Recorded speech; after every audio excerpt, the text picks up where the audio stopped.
Em Mateus 3, versículo 8, João Batista diz o seguinte aos fariseus que estavam indo ao encontro a ele para serem batizados na água: produzi sim frutos que mostrem vosso arrependimento.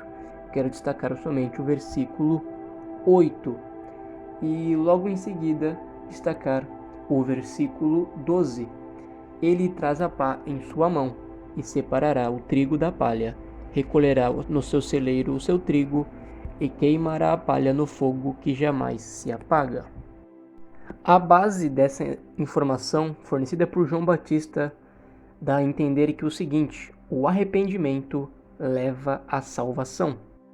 Tanto que a primeira pregação, tanto de João para anunciar a chegada de Jesus, como o próprio Mestre Jesus, disseram a mesma afirmação, né? Arrependei-vos, porque está chegando o reino dos céus. A diferença crucial entre o trigo e a palha mencionada por João está exatamente na genuidade do arrependimento. Logo em seguida, em Mateus 4, nos versículos 4 e 7 e 10, Jesus está sendo tentado pelo diabo no deserto. É aí que temos as 3 tentações específicas do diabo e as 3 respostas de Deus. E a partir disso, dessa introdução a respeito do arrependimento e a salvação, temos que entender como cada resposta de Jesus ao diabo tem um significado profundo.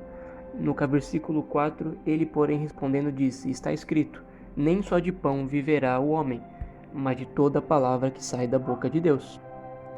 Nem tudo aquilo que queremos podemos. A fome de um pão, em um sentido simbológico, se apresenta como um momento justo e de necessidade do homem, mas que não necessariamente reflete a vontade de Deus. É devido tomar cuidado com desejos que, em primeira aparência, não possuem feiura. Logo em seguida, no versículo 7, disse-lhe Jesus: também está escrito, não tentarás o Senhor o teu Deus. O cuidado e zelo que temos de Deus não interfere em nosso livre-arbítrio, que pode nos levar a caminhos distantes dele. Jesus vai sempre nos mostrar a direção correta e nos trazer de volta, caso percamos a trilha. Mas isso não garante que estaremos convictos de seu caminho até o final de nossas jornadas. A escolha ainda vai ser nossa. E no versículo 10, então disse-lhe Jesus: vai-te, Satanás, porque está escrito, ao Senhor o teu Deus adorarás, e só a ele servirás. Do que adianta ganhar o mundo, mas perder a sua alma? A fama, o sucesso e o poder gerados por um ponto de vista meramente mundano, mesmo que apareça atrativo, nos leva a caminhos da perdição. Adorar o diabo não reflete somente uma ação literal dentro de uma seita, e sim quando adoramos coisas que, mesmo que não pareçam, pertencem ao mal. Ainda no capítulo 4, dos versículos 19 ao 22, diz o seguinte: e disse-lhes: vinde após mim, e eu vos farei pescadores de homens. Então eles, deixando logo as sedes, seguiram-no, e adiantando-se dali, viu outros 2 irmãos, Tiago, filho de Zebedeu, e João, seu irmão, num barco com seu pai Zebedeu, consertando as redes, e chamou-os. Eles, deixando imediatamente o barco, seu pai seguiram-no.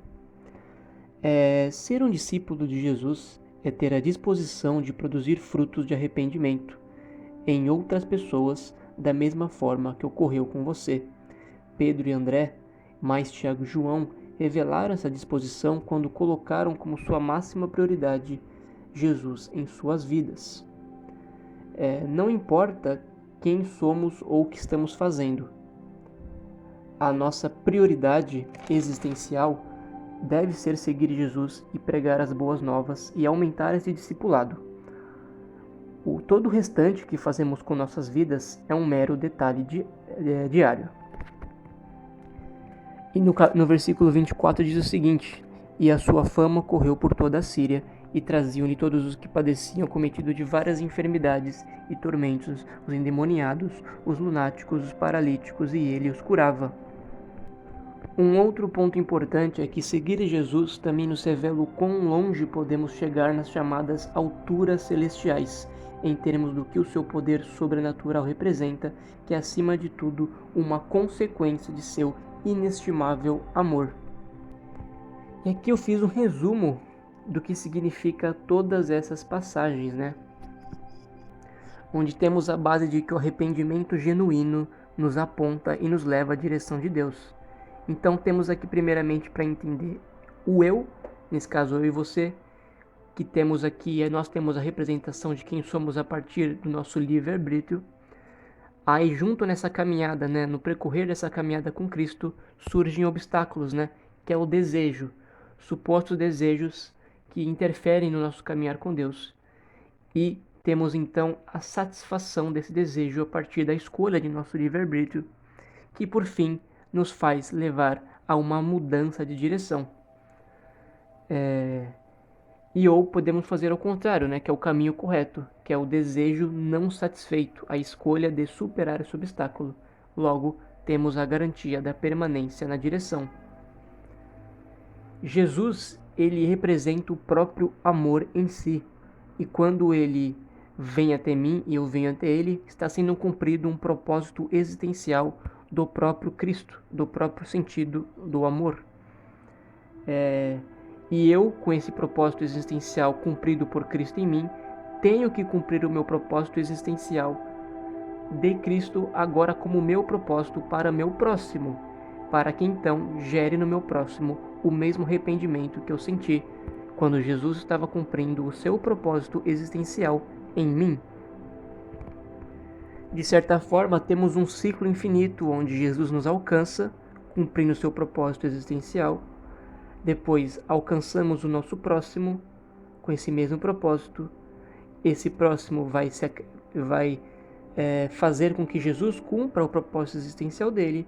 E então esse nosso próximo vai levar Jesus e cumprir o propósito existencial para o próximo dele, assim aumentando o discipulado continuamente. E aí, em conclusão, a gente tem que entender que esse amor inestimável mencionado de Jesus é literalmente o sentido de toda a existência, isto é, a energia cósmica que rege todo o universo. E aí temos que entender que quando seguimos a Jesus, estamos sendo renovados pelo amor. E temos que entender que amar a Deus significa amar o amor. É estar pleno da energia cósmica primeira, onde é a essência de ser que leva à condição de ação ainda sendo. Vou repetir, essência de ser que leva à condição de ação ainda sendo. Para explicar, caso ficou confusa essa frase, que é nada menos do que amar ao próximo como a si mesmo, né? O que significa amar ao próximo assim como você ama a si? É a plenitude do amor, que é o Logos, que é Deus em si. Plenitude do amor em si. É nesse caso, essa consciência de plenitude, consciência do amor em si, nos traz a necessidade de levar esta plenitude aos outros, pois é uma questão de necessidade dessa energia que não se limita somente a você e somente a mim. Ela precisa se expandir. E aí temos que entender por que ela faz esse processo de expansão. É porque o amor, ele é uma energia que, devido a essa abundância, ela necessita preencher todos os espaços físicos e não físicos para que teu propósito de plenitude cósmica seja cumprido. Exatamente o que estamos falando desse ciclo sem fim do discipulado. Essa expansão do universo tem sua causa no mover do amor, que é o Logos, nessa realização existencial, sendo esse Logos a primeira e última energia. Aí temos que entender a ideia do início e fim, onde temos aí o conceito de infinitude, que é nada menos do que essa energia motora, né, que se move ilimitada, né? Essa é a palavra importante, ilimitada. Se é uma energia motora que se move de forma ilimitada, então temos aí um outro conceito para eternidade. E eternidade nada mais é do que continuidade. Com esse raciocínio nós temos a informação de que ser transformado em Cristo é nada menos do que, na prática, uma expansão da consciência, que em si é o que? A plenitude. E nós entendemos o que é plenitude a partir do que ser o quê? Um aspecto vibracional alinhado à energia primeira. Vou repetir, um aspecto vibracional alinhado à energia primeira. O que é a energia primeira? Logos, né, a fonte de Deus, amor, e Jesus, que é a representação prática do que é esse Logos. E aqui relembrando toda a questão do poder sobrenatural de Jesus mencionado, né, no versículo 24 de Mateus 4, né, temos o seguinte, né, que temos que entender que o discípulo de Jesus, nós possuímos formas ilimitadas, assim como a própria fonte, né, tratando-se do ponto de revelar a magnitude desse amor, isto é, quem ele é. O que seria a representação desse gigantesco amor que a gente está falando, que é a própria essência de ser de Cristo? E um bom exemplo é o dom da cura. Isso aqui é um pequeno exemplo, mas ao mesmo tempo complexo, que resume bem que o dom da cura nada mais é do que um aspecto observacional da tamanha grandeza da energia primeira, no qual vibrações que não condizem com o que é, vibrações que não são, logo deixam de ser, pois já não são. É um sentido filosófico, mas é isso que significa essa energia primeira em ação, onde as vibrações negativas elas não conseguem existir com essa mesma energia. Aí um exemplo prático, né, que eu dei aqui é o seguinte: você está com medo. Está. Condição: você não é uma pessoa medrosa. Ou melhor, né, você é nada menos do que a ausência de coragem. Medo, ausência de coragem. Você não é uma pessoa medrosa, você está com medo. Você não é o mal, você está com o mal, né? Você não é uma pessoa doente, você está doente. Tudo que implica sentido de condição não pode ser verdadeiramente. E esse é a finalização do meu vídeo, que Jesus, né, falou comigo sobre isso, e eu quis passar para vocês, de entender o que significa, né, o incompreensível. Deus, quando pensamos em Deus no sentido de fonte, no sentido da origem de todas as coisas, previamente a Jesus, temos que entender que é o incompreensível. E o incompreensível, ele se explica através da expansão contínua, que dá o sentido da infinitude, né? Que é esse mover contínuo que dá sentido à infinitude e eternidade. E a forma prática do que significa esta fonte de todas as coisas é o amor. E para que houvesse uma representação prática no qual nós pudéssemos nos espelhar e entender o significado da fonte de todas as coisas, temos o Mestre Jesus. Então temos que entender que o Logos, Jesus e amor são a mesma coisa, né? São literalmente a mesma coisa. O amor, ele representa tudo e todas as coisas. Ele é. O amor é. O amor não é uma condição. O amor simplesmente é.